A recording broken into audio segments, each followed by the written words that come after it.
This is Straight Talk with Atlanta Greg Fann, the Preacher Man, and his sidekick Shanan Jones. Frank discussions of issues affecting the ATL, Fulton County, the state of Georgia, the nation, and around the world. And now, here they are, live and in living color, the team of Jones and Fann, the Preacher Man. Well, welcome to another edition of Straight Talk. Shanan and I have been talking off camera a little bit about, the Georgia Bulldogs when we came back home. How about them dogs? We want to thank you so much for joining us today. But how about them dogs? Them dogs, Doc. Them dogs did their thing. Them dogs did their thing. And one of our dear friends who watches our program, who is a Falcon. Talking about Reverend Tukes? Oh man, Pastor Tukes. Oh my Sometimes God. I think we need to put the ambulance on the street, man. God. I'd be nervous. My wife said, what was it? I said, get over there praying. She said, well, why are you praying? The game is over. I said, I'm praying for Tukes, man. I'm praying for Tukes, because Tukes, man, Tukes. But let me tell you, he traded the Falcons for the dogs. He did. This week.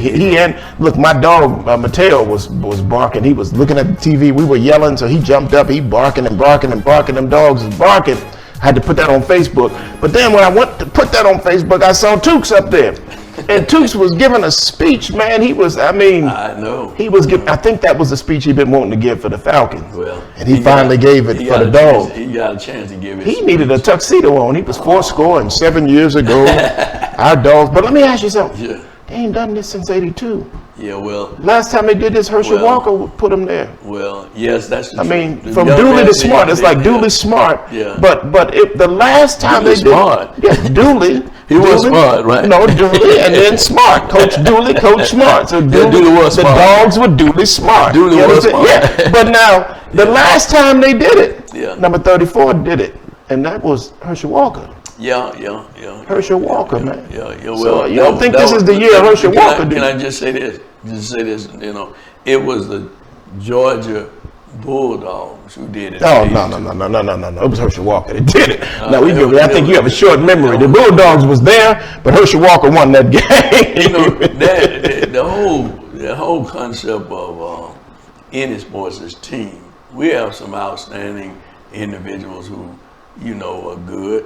But the whole hold on, before you go on, hold on, wait. Before you go on, because you be talking about Ben Roethlisberger. Before you go into this after school special you about to give us. Wait a minute, I just want to. Let me finish my point. All right, finish your point. My point is, the point is that Antonio Brown felt that he was a team.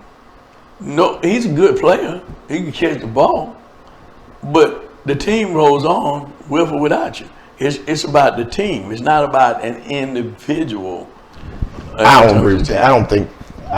You don't think? No, I agree with what you're saying. Okay. It's a team sport. Right. But I think there was some underlying conditions going on with Antonio, and I ain't gonna let everybody just throw Antonio off the cliff like that. Antonio had some issues going on. They knew about it, and he acted out, and I think he acted out poorly.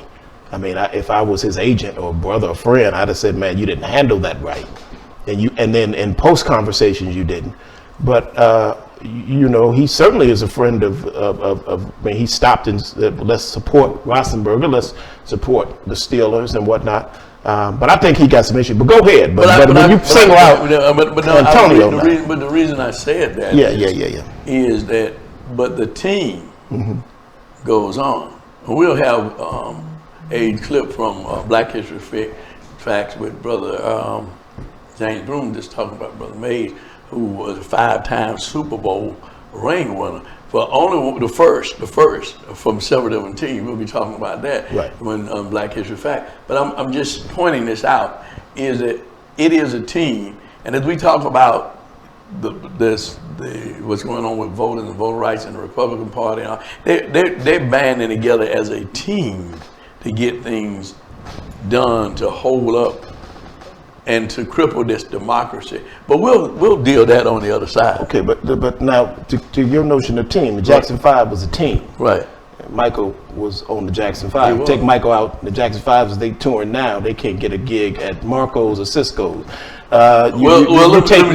take Beyonce out of the out of the Destiny's Child. Okay. You got Destiny's Child. Yeah, Beyonce. You take her out. You got Destiny's Child. Still, they can't get it. They can't come to high school prom. They can't. Okay. So the thing is that you take Jordan out of the Bulls, and so to go back to it, Herschel Walker. Well, I'm going to say with the one that team, and I'm just asking you. I'm asking you. This ain't the year Herschel Walker is. Is this the year of Herschel Walker? That's what I'm concerned about. I'm watching the Bulls last night, and the Bulls was not with Michael Jordan, and the Bulls whooped the Hawks resoundingly. And they had several players, not just one player, not just two players, not just three players, but it was 4 players. But they had multiple players that hit 3 points. The game of basketball has changed. But I'm just saying, it doesn't care about the game of basketball has changed. They look more like the Harlem Globetrotters now than basketball. Well, you know, we can debate this all you want to debate. Yeah, we can debate it. But I mean, it's straight debate. That's straight debate. That's a new segment. Straight debate. You want to talk about Herschel Walker, who's going to be you said the name. Who's going to be running? I can't believe you said his name. That's going to be running for U.S. Senator against Raphael Warnock. That's going to get the brakes beat off him. God, I hope so. God, I hope so. But anyway, we're going to move on and we're going to talk about it on the other side because his head is swollen today. But it'll be all right. He got his afro sheen on. We'll be back on the other side. And we're going to go now to Miss C and Straight Talk. Go Dogs! Oh, hey Greg. Hey Shannon. This is Miss C here with your 3-minute news blast or thereabouts. Hope you're doing well today. Listen, Spiritual Victory Through Christ Ministries invites you to share in their worship services. They invite you to Sunday Bible School at 9:30 a.m., Sunday morning worship at 10:30 a.m., and they also invite you to their Life Enrichment Bible class and their prayer hour. They have a lot of different activities that you can be involved in. Call them at 404-446-6075. That's 404-446-6075. They're located at 3054 Snapfinger Road, Suite 200 in Decatur. That's Spiritual Victory Through Christ Ministries. The pastor is Gary Jordan. He is a very, very, very nice person. I know him from my days at the radio station. All right. Antioch Amy Church, they're located at 765 South Harrison Road in Stone Mountain, invites you to worship with them. Their services begin at 10 a.m. virtually and in person. Now, if you want to attend in person, you'll have to get a ticket. You have to have a ticket to come in. Now, you can do that. Call them at 404-299-3388. That's 404-299-3388. And you can log on to Antioch-AME.org. And the pastor there is Reverend Vandy Simmons. Reverend Simmons is a very, very, very nice man. Also, I know him personally as well as Pastor Jordan. Okay, listen. If you've been sitting at home like me and in the pandemic and you didn't have anything to do, well, go to thecrazytourist.com. It has like 55 different things that you can do around the city. And, when we went out riding the other Sunday and I thought I was in a different town, and so, you can actually tour Atlanta and see all of the different structures and not only in Atlanta, Cobb County, DeKalb County. And if you haven't been there in a while, you think you're somewhere else. So anyway, you don't have to spend money to go anywhere. Just take a tour of your hometown like I did. And I'm looking like, oh, wow. Anyway, on your screen, there is an area called subscribe. Would you please push that button and subscribe? It just shows that you like us. It doesn't cost anything. And also, if you have news of interest, I'll be glad to announce it. Send it to me at straighttalknews1362@gmail.com. That's straighttalknews1362@gmail.com. And we're going to see you next time. Have a wonderful day. Bye, Greg. Bye, Shannon. Bye, everybody. Well, thank you, Miss C, for all that Straight Talk news. And don't forget, send your news in and information in the Straight Talk news. And Miss C will get it on for you. Well, the next segment, as we go into the next segment, we're going to look at, we're going to have Senator Angus King and Nicole Wallace from NBC. Thank them for this clip that they did, that we wanted to show what Mr. Senator King is talking about the filibuster and moving forward, and why we should move forward on the Voters' Right Act. So stay there, don't go nowhere, and then we'll have a clip with now the minority leader of the Republican Senate, who was in 2002 the minority whip for the Republican Senate, who moved to vote and get Republican senators to vote for the Voter Right Act because he thought it was the best thing that could be in America, not just for African Americans, but for all Americans. But we'll hear that on the other side. And then we're coming back with Black History Facts and Brother James. That you had always held that the filibuster was an important check, but that in the case of federal voting rights legislation, it needed a carve-out. It needed to be put aside.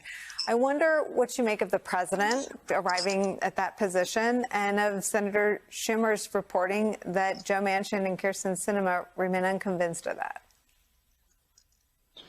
Well, I think it's not surprising because the president has a unique perspective, having served in the Senate for something like 40 years, and he saw the filibuster devolve or degrade from something that was very rarely used, involved holding the floor, endless speeches, a lot of debate, to what we have now, which is I call it the dial-in filibuster. You don't even have to make a speech. You don't have to come to the floor. All you got to do is call Mitch McConnell and say, I filibuster. And then all of a sudden you have to have 60 votes. That's not the way the rule has worked in the past. And Joe Manchin, I've got Joe Manchin on my mind. Joe Biden remembers that, and he remembers how he can testify to how what we're experiencing now is not the historic filibuster. Now, as far as Joe Manchin and Kyrsten Sinema, I've met with both of them in the last 24 hours. We've had a lot of talks over the past months on it. They have legitimate concerns. They have the same concerns that I had about changing the filibuster, because once you do it, then it's really probably gone forever, and the majority, and majorities can change, can do whatever they want. So today's annoying obstruction could be tomorrow's priceless shield if you want to defend some policy. On the other hand, and this is the argument I've made to both of them, that we're not talking about a policy here. We're talking about democracy itself. And if we don't stop what's going on in the states, then it's not going to matter what happens in the future, because they're basically going to have these elections pre-wired. And I got to tell you, Nicole, one of the rich ironies of this situation is that the principle of bipartisanship that's enshrined in the filibuster is being, is the be all and end all here in Washington. But these anti-voter bills that are passing around these state legislatures are 100% partisan. As near as I can tell, no Democrats in any states have voted for any of these bills. So it's this irony of it's purely partisan in the states, and yet we can't do anything about it because of the filibuster decrees that you have to have a bipartisan support. I'd love to have bipartisan support. There are things here we ought to be able to negotiate. But so far, the Republicans have basically said, no, we're not going to talk about these voting rights issues. And so we are where we are. We're going to start the debate tomorrow. And I think I'm hoping the American people will weigh in, because democracy itself is at stake.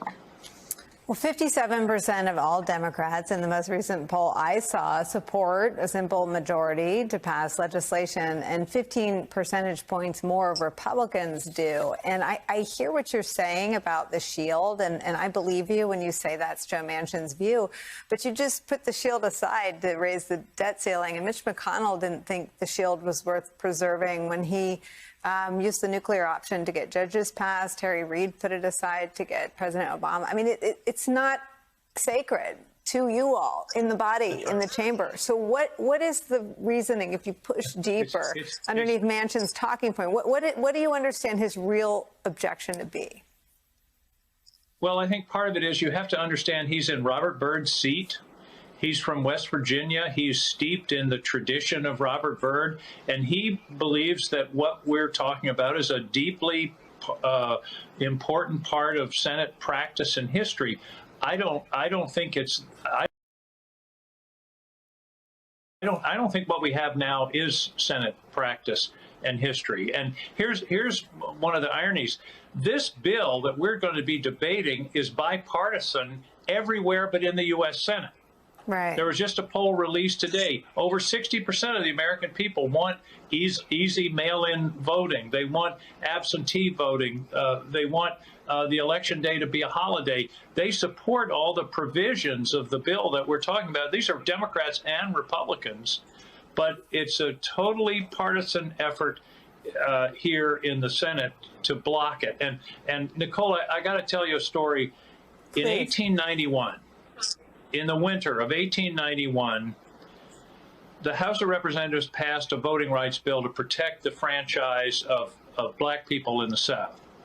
The bill died in the Senate in a filibuster.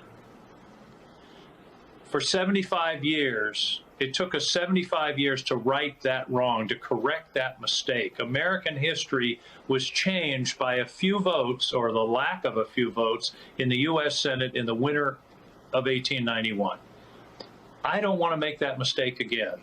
I don't want to stand by and say, I let this happen. I let them erode the not only voting rights, but the counting of votes, substituting of partisans for nonpartisan voting officials, allowing legislatures to get involved in counting and certifying votes. That's inimical to democracy itself. And I don't want to say, oh man, we made a decision in 2022 in the winter that's going to reverberate for generations in this country as we try to get our democracy back. I just, that vote in 1891 haunts me, Nicole. Well, Shannon, interesting. Really interesting. Really, really interesting. So, what do you think? What do you feel about what we've just heard? Oh, certainly what King is saying in that 1891, the haunting of that is what needs to be concerning right now, because that's exactly where we are. To hear Senator Angus King say to bring democracy back, to save democracy in the United States of America is damning. It's damning. And,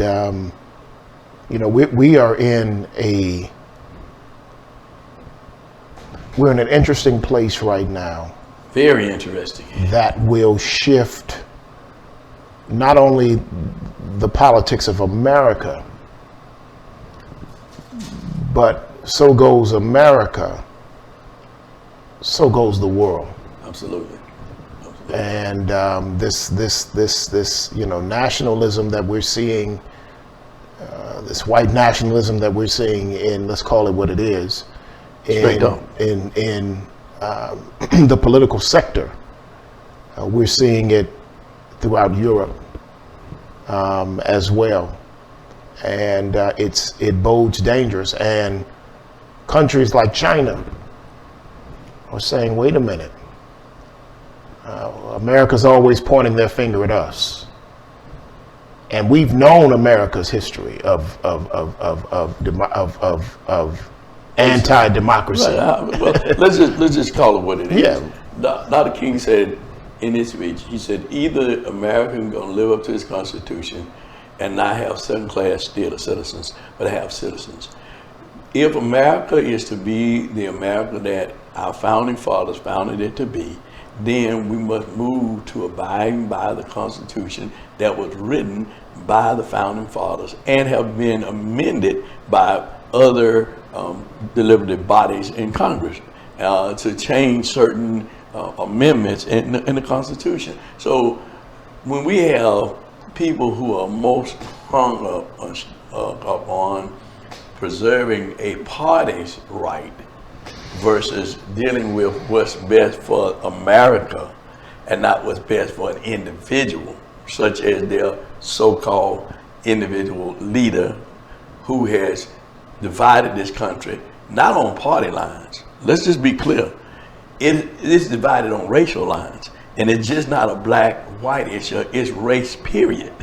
Because people who vote today are not just black and white, or black and Caucasian, or African American and Caucasian. You have Asians, you have Hispanics, you have Indians, you have a wide breadth of races that are now in this country. That's supposed to be a country, a melting pot. Melting pot. That's supposed to be a country that's supposed to be for freedom. That people can come here, start a decent life, earn decent wages, provide for their family, with no punishment or not being retaliated against based on really what their nationality is or what their race is, right? But now we have, as he said, we have different, across the states, we have different states who have passed the same policy to prevent people from voting. And those people are majority, let's call it what it is, Caucasians who are Republicans who are voting to make sure that they, to your point, right, to make sure that their rights as Caucasians are protected. And they still hold and control the power, because the power is in the politics. The power is in the policy. So that's why they don't want us to vote or prevent us to vote. And as he said, and I never heard this before, what happened when they did this in the 1800s, right? In terms of creating problems for people not being able to vote. Right. So he said, I don't want to be a part of that again. A filibuster to stop African Americans from being able to vote. Right. I mean, I don't want to be a part of it again. So we throw it up when we want to use it, but then how easily we used it just to deal with the debt ceiling and so voting rights is just important to us as the debt ceiling. Voting rights is just important to us as the country being bankrupted. Well, let me talk about the country being bankrupted. The country being bankrupted is the people in this country. So what you do, you represent the people in this country. So what we have now is, with this system that they're setting up, and let's call it like it is because it's straight talk.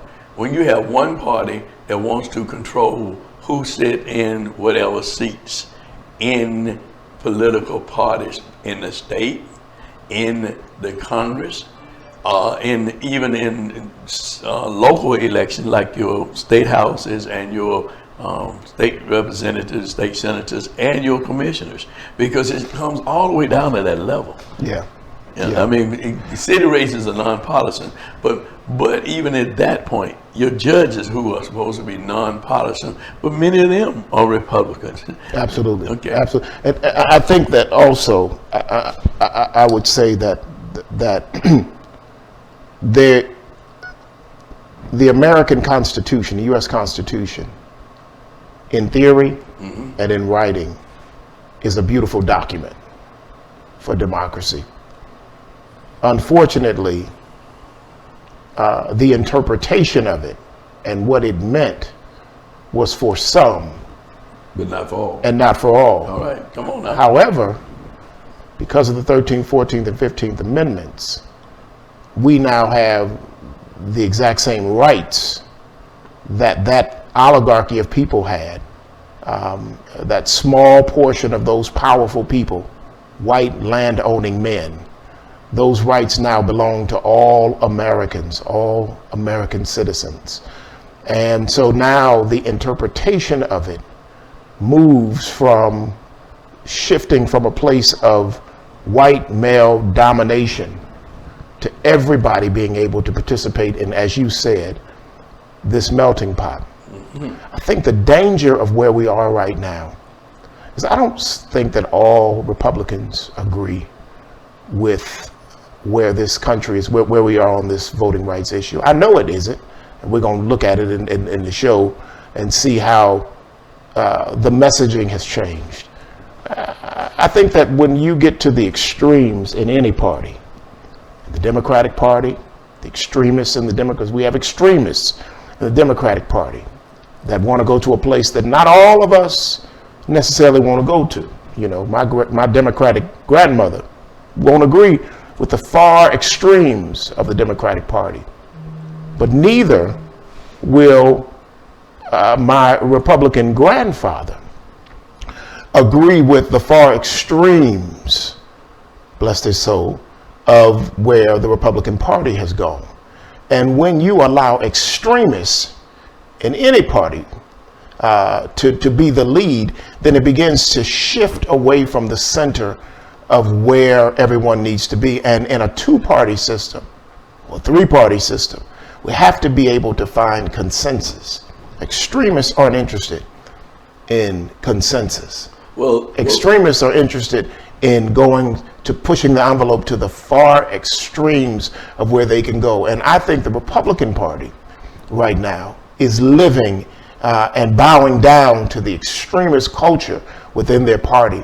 And they need to get a rein on that because we're headed for self-destruction. Well, let me just say this, dude, and I want to cut you off. No, you're fine. I wanted to cut you off. I wanted to cut you off. I did. Some people say I didn't mean to cut you off. I meant to cut you off. And I meant not to let you. Yeah, you did, I see.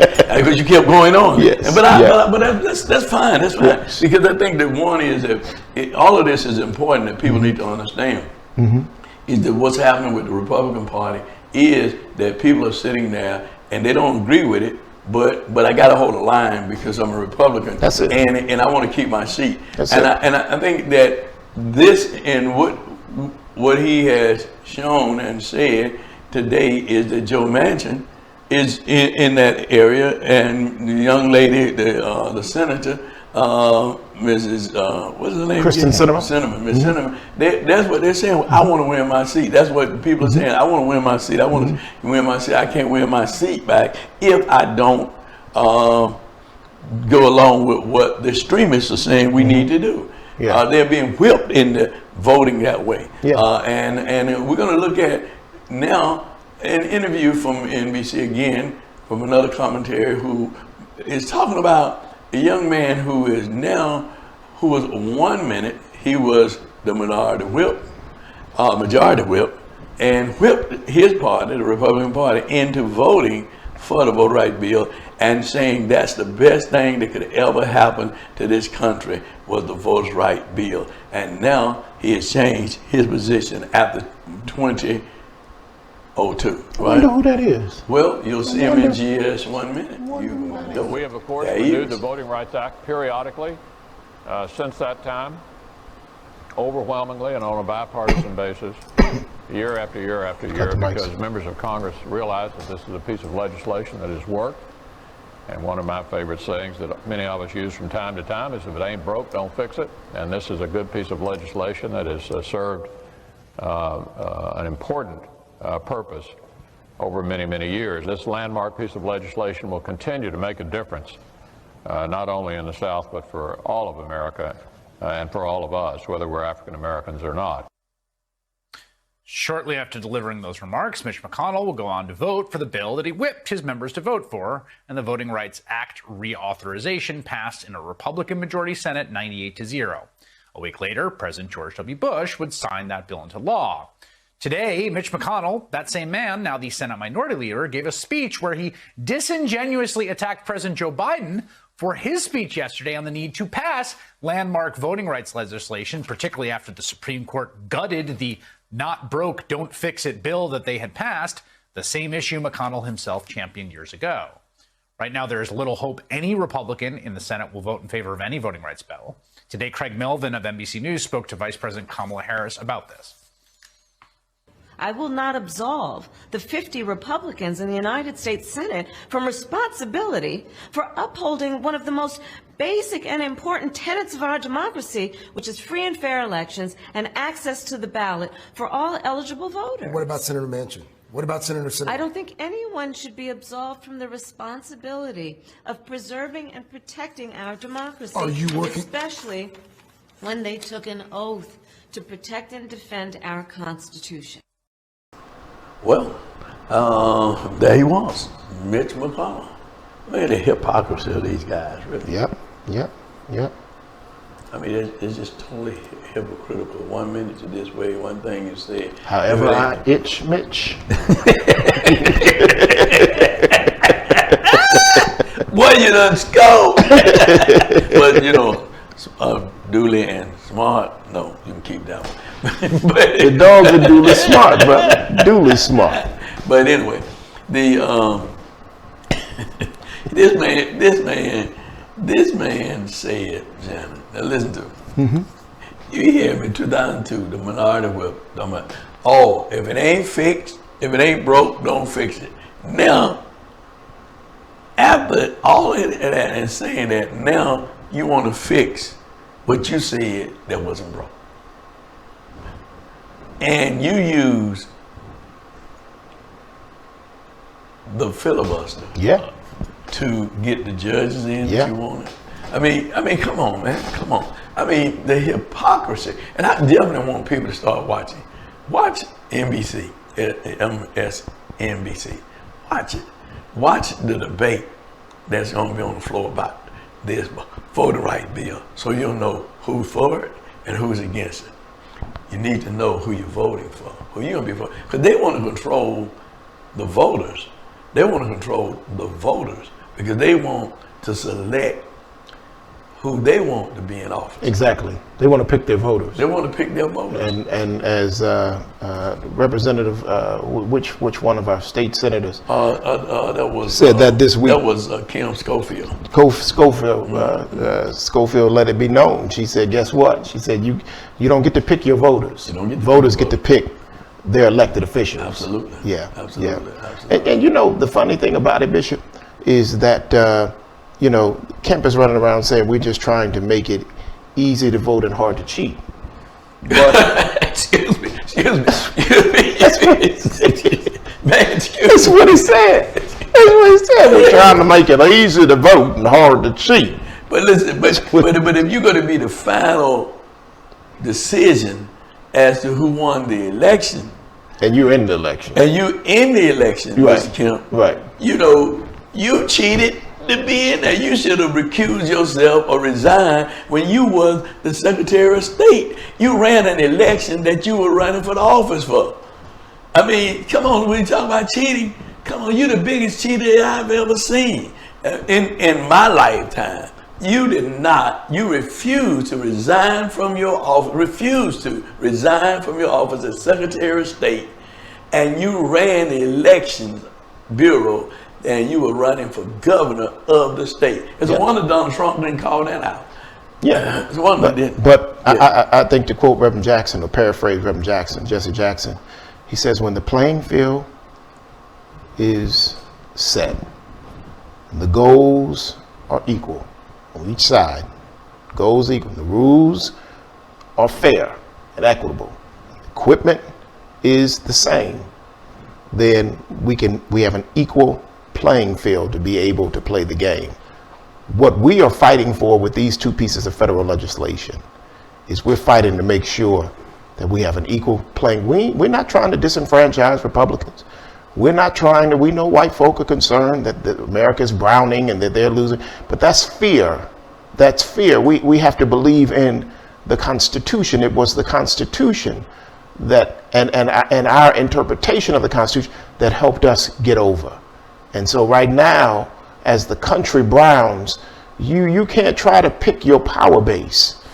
You've got to hold to the Constitution and allow this American democracy to evolve into what it ultimately should be. And that is fairness and equity for every American citizen and those residents that are here seeking citizenship in the nation.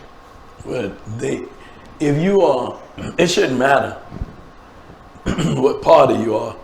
Excuse me. It shouldn't matter if you are speaking to those issues and addressing the issues that affect your constituents. They will reelect you. They will vote you in office if you are addressing the issues that they are concerned about. doesn't make any difference what color their skin is. If you're addressing the issues that they're concerned about, they will reelect you, or they will elect you. That's the way it's supposed to be. Not you pick, well, we got Republicans over here, and then people say, well, I'm a Republican, I'm voting Republican. Democrats, well, I'm a Democrat, I'm voting Democrat. What are you standing for? That's the issue. What are you standing for? So, with that being said, you know, Vice President Harris said, she said at the end of her interview there is that they were sworn to uphold the Constitution. We're dealing with this insurrection, this committee and everything, and you got the Republicans folding in like ain't nothing happened. It was nothing wrong about what took place. The people who lost their lives, the people who were beaten, that's no problem. Nothing really. That was just a mishap. But nobody wants to deal with the truth in terms of who caused this insurrection and who was a part of this insurrection. Nobody wants to deal with that. But that's another subject matter. Right now we're talking about voting. We've been talking about the insurrection, but right now we're talking about voting. And so what we're going to do now, Shanan, we're going to hear from Brother James Broom. He's going to do Black History Fact. And after his Black History Fact, then I'll come back and I'll talk a little bit about Black History Facts with Brother Broom. And then you and I, we can then end up talking about Mrs. Warren and what she said about what's going to take place or what is happening with the filibuster and the vote that's possibly going to be held to end this whole thing, to vote it up or to vote it down.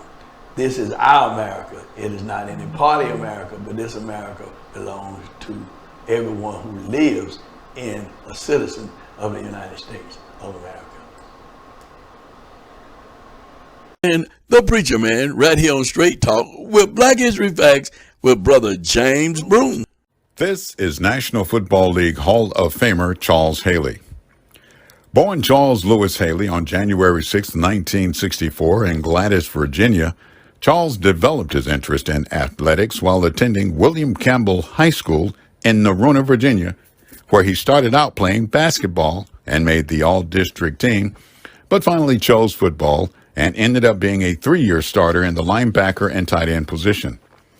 As a senior, Charles Haley further excelled, receiving all Region 3 as well as all AA special recognition, while also being awarded the William Campbell High School Defensive Player of the Year award.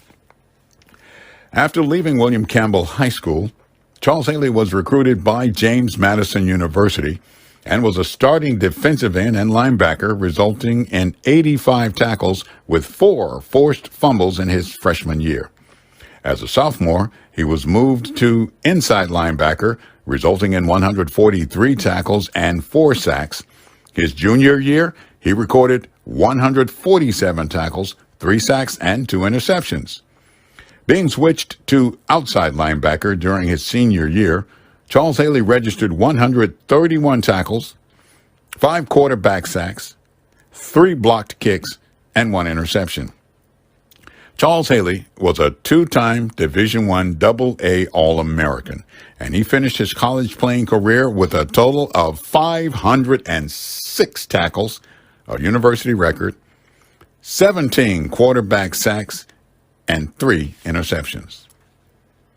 In 1986, Charles Haley was selected by the San Francisco 49ers and played second-string outside linebacker with 12 quarterback sacks in his rookie season and was voted to the NFL All-Rookie Team by United Press International.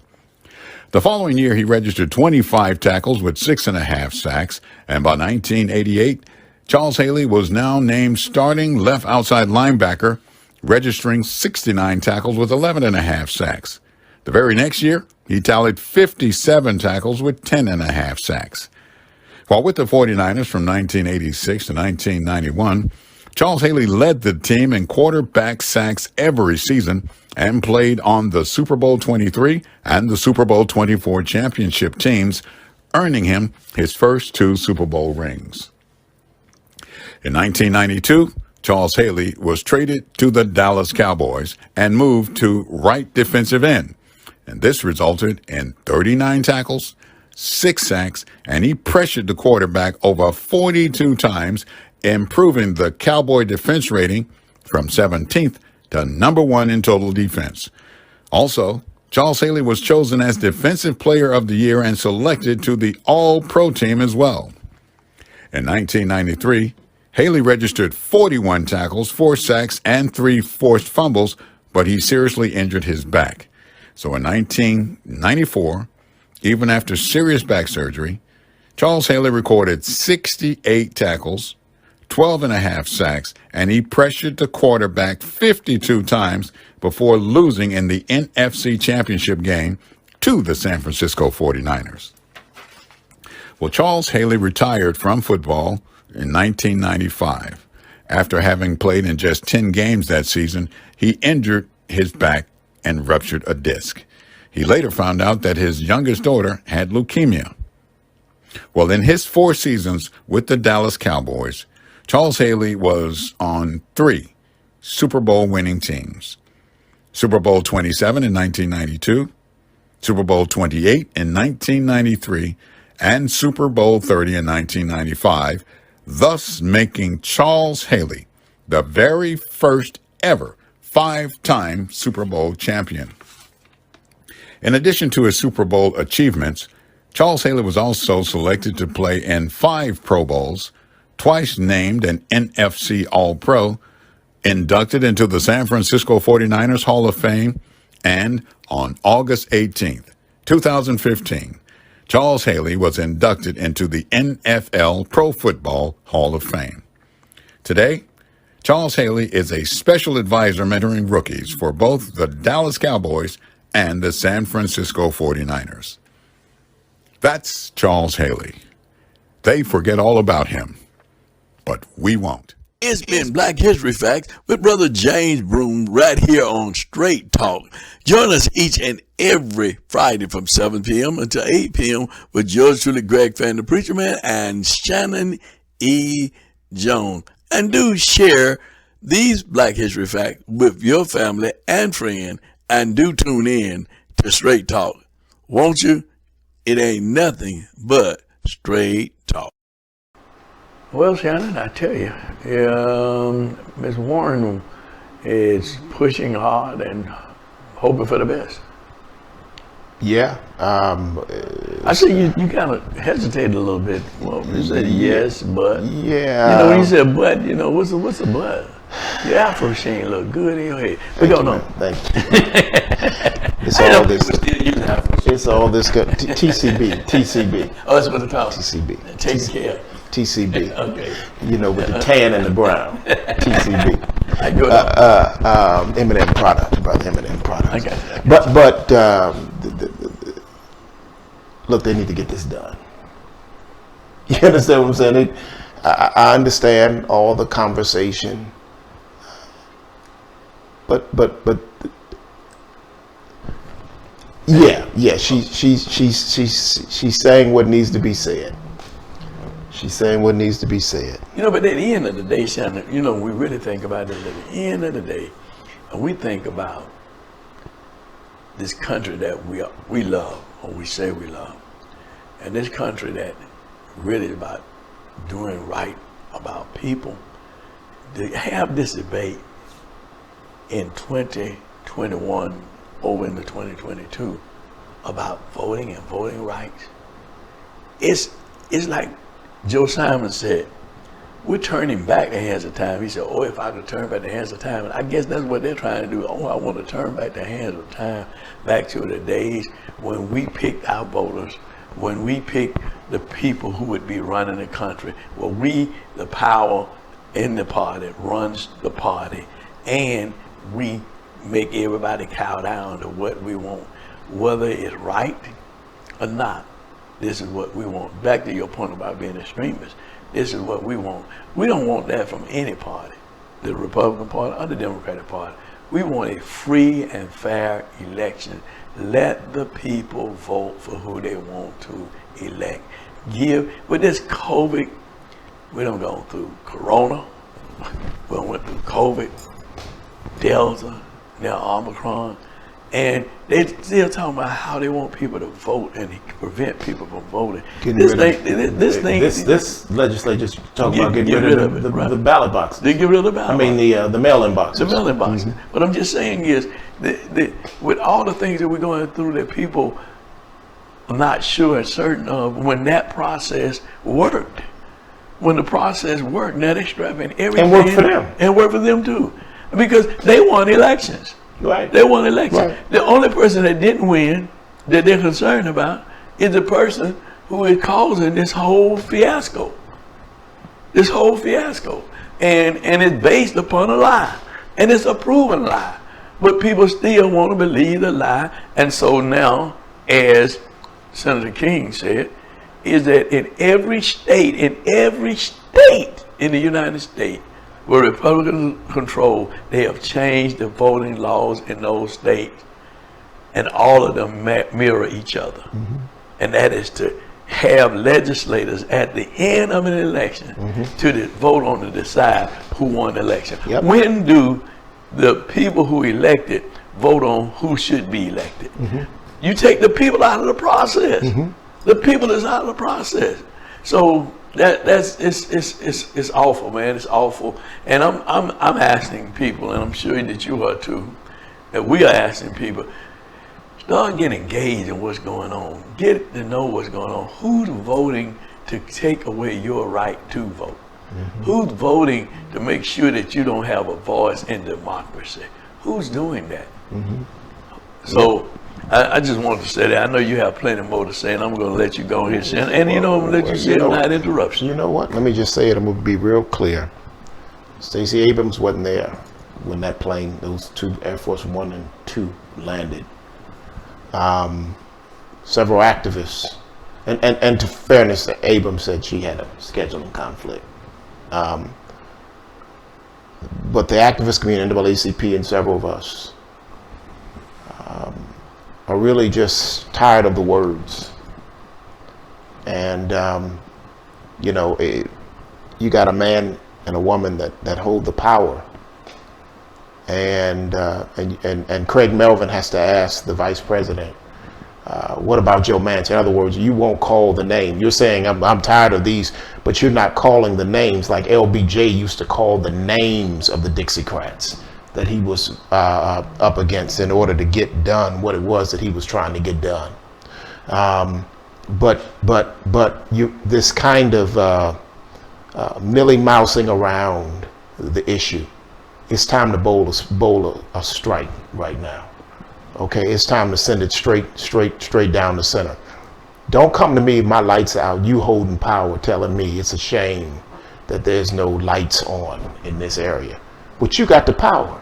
Well, the president and the vice president don't have the power. They can't make Manchin. They can't make this and that. They have considerable amount of power to do what it is that they need to do, to turn heads in the right way, to see, okay, I'm going to carve out the filibuster on this so that we can protect voting rights in this country, because we got that wrong when we ended the protections of the Voting Rights Act in June of 2013, I believe it was. 2013. We got that wrong. We see now that we needed those pre-clearances. We needed the Justice Department oversight. So we want these two pieces of federal legislation put back in place. And it was the vote that put, and the African American vote that made Biden and Harris possible. And where we're trending right now, if they don't listen to what the activist community is saying, it's going to be an interesting 2024. It's going to be interesting 2024. So they just received a shot across the bow to say, stop talking right and start doing right. We want to see these pieces we want to see the plan. What's the plan to get this done? Well, Shannon, I tell you, Senator Warren talked about what Senator Schumer is doing, and at least pushing forward, moving forward. Don't know where the chips is going to fall, but at least he's pushing forward. Biden is going to come and talk to the Democrats, and talk about, as Senator King said, to talk about how it was in the Senate when he was there those 40 years and how they were able to get things done in the Senate. I think that what bothers people more than anything, it was hopeful because President Biden served in the Senate 40 years. President Biden was the vice president. And it was hopeful that President Biden, because of his 40 years with the Senate, that he would be able to work with the senators on the Republican side as he did when he was a senator, right? And so it seemed like there's no, and I guess many of those people who were bipartisan Republicans, like the late Johnny Iverson, right, are now gone. Right. Hal Reid, now gone. Right. You have a different mindset there than you had when they were there, working together for the greater good of the country, not the greater good of the party, but the greater good of the country, because that's what it's supposed to be about, the greater good of the country. So what we have now is, this is what we want, this is what we want, there's no concession here. But voting is too fundamental to this country, for this country's survival, to play with this like they're playing with it and doing it the way they're doing it.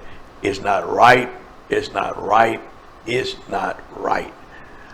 We need to protect the vote. We need to make sure that we can vote and that our vote will be counted and that the elected officials who are present in office will not be able to decide who won versus having an independent system. And I'm gonna tell you something too. I am sick and tired, as many others are, of people from North Fulton, and I'm saying it, coming down every Wednesday, every meeting of a commission meeting, talking about the Fulton County elections. I am sick and tired of them coming down acting like Fulton County is so bad in terms of the election. Yes, they've had problems, but others have had problems. But you run in the largest county in the state of Georgia, you're bound to have a multiplicity of problems because you're dealing with a larger number of people. I don't care who you are. So, and even big companies, they got problems. They got a multiplicity of problems. You may not hear about them all, but they do. Amazon got problems. Let me tell you what their problem is. They delivering packages to you of stuff that you didn't order, and you got to go back to UPS or one of these stores. They tell you just keep it. Just keep it. We tried to take some stuff, they said just keep it. But I'm just saying, they got problems. Yeah. I mean, everybody got, now that's one problem that we know of, but I'm sure there are other problems. Everybody has problems. Everybody has problems. Yeah. So let's not just keep on jumping on Fulton County like it's the worst county in the world for running the election. No, what it is the largest county in the state of Georgia, and it's predominantly Democratic, and the votes are Democrat. But that's by design. Yeah, I know it is. They're sending them in there to do that so that they can create the narrative that the legislature needs to take over the elections, because they didn't move. They talk about corruption. They didn't move. SB 202 moves the Secretary of State. He didn't do it when Kemp was in. He didn't do it. But now they moved him from being the or being the of managing. Yeah, the chairman of the board and the chairman of the election board. And see of the election board. Now, but when Kemp was running, he didn't recuse himself, but he stayed being the chairman. He oversaw. That's probably why he wants to do it. That's probably why he says it's a good thing to do, because he did it. So as the Secretary of State, so he saw how it worked for him, and if they did it for him, then he can do it for anybody who they want to be in there and be the elected official, lieutenant governor, state representative, state senator. Boy, even down to county commissioner, even down to city council. Boy, I tell you, I'm excelling, but we ain't no ways tied. We ain't no ways tied. Shanan said, we no ways tied. Well, listen, let me just tell you this. I don't want you to miss on the 16th of this month at New Grand Chapel Amy Church, the flyers up there, our dear friend and brother, beloved, will be the keynote speaker for Martin Luther King Day. It's going to be at 1 o'clock.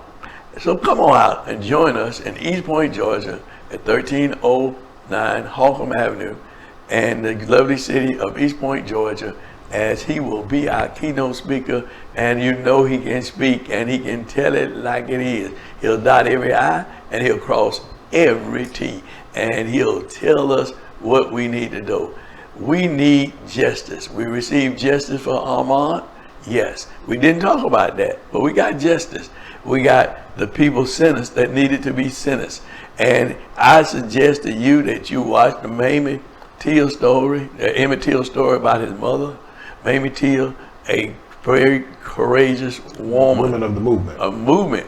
And then Mrs., the mother of Armand, she is that person today, because she did not give up when the odds was against her in a racist town, Brunswick, Georgia, when we had the district attorney who tried to cover it up, but she would not give up. That's right. She would not give up. She was determined that she was going to get justice for her son. And we must determine that we're going to get justice for us as a people. Red, yellow, black, and white, we're all oppressors in his sight. We're going to get justice for America, and we're going to get that voter right bill passed. That's right. That's right. That's right. That's right. That's what you going to say, son? I'm going to say something similar to that subject. But they got grace. They got grace. I think they got life sentences. Yeah, they did. And they gave Ahmad a death sentence. Right. They got life sentences. Mm-hmm. Yeah. Mm-hmm. And the young man who was the videographer and blocked them, he got life sentence and a possibility of parole after 30 years. Mm-hmm. But it is what it is, but we must continue to stand and fight for justice in memory of those who did fight for justice. The reason we are here today and we're back fighting again. Be not weary in well-doing. Right. But we shall reap if we faint not. Well, until next week, you stay tuned to Straight Talk with your truly great fan, the preacher man, and Shanan E. Jones. And as we always say, this ain't nothing but what? Straight Talk. Want to be a guest on Straight Talk? Email Greg Fann at FANN922 at Comcast.net or call 404-308-0795. Join us again for another episode of Straight Talk with Shanan Jones and Greg Fann, the Preacher Man.